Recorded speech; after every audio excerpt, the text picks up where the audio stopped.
Now that I've had my 6-week postpartum doctor's appointment, I feel like we can really start to talk about the postpartum weight loss plan. This is my 3rd baby, and I have successfully gained and lost the weight 2 times before, so I feel a lot less intimidated by it if I'm not a doctor, but I'm gonna tell you mom to mom what I'm gonna be doing and what's actually worked for me in the past. Let's first talk nutrition. I will be tracking my calories and my macros. I'm starting with a goal of 2,000 calories per day, and we'll work down to 1,750. My macro goal is 40% carbs, 30% protein, 30% fat. Breastfeeding makes me really hungry, which means it can also be really easy to overeat. I track my calories and macros so I have an understanding of what's actually going into my body. I won't do that forever, but it has been really helpful for me in the beginning of my weight loss journeys. One of the things it does is help me identify meals that I can consistently go back to that fit really well into my macros, and it makes meal planning a lot easier. And kind of on that note, the thing that I think about right now is that I'm gonna be eating for weight loss and muscle building.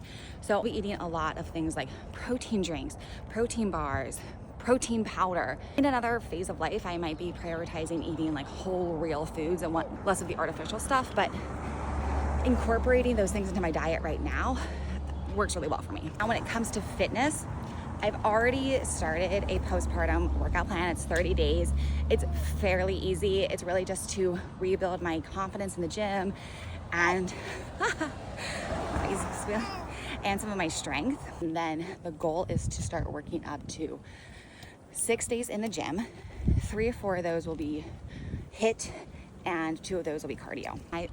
We will be following an app-based program that has progressions built into it, meaning about every 4 weeks, it's getting harder in intensity. I'm not gonna get there immediately. I will probably start off with a purely strength training program because I don't know that my pelvic floor is quite ready for all the HIIT. So working up to that. I will also be walking as much as possible, which isn't that hard because taking walks with the baby is one of my favorite parts of the day.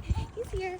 Hi, buddy. I also have 2 toddlers, so there's a lot of movement throughout the day. Last thing that I've learned is really important is doing exercises for diastasis recti repair and pelvic floor strengthening. A lot of what looks like weight gain in your abdomen, in my abdomen at least, is actually just ab separation. So I've learned to start incorporating 5 to 10 minutes of work every single day just to start pulling those abs back together. Whew, we've made it back. That's the plan. If you want to know like what apps I use for any of that or what meals I like to eat on repeat, let me know. Happy to share all of that. And if you're also starting your postpartum weight loss journey, woohoo, we can do this together.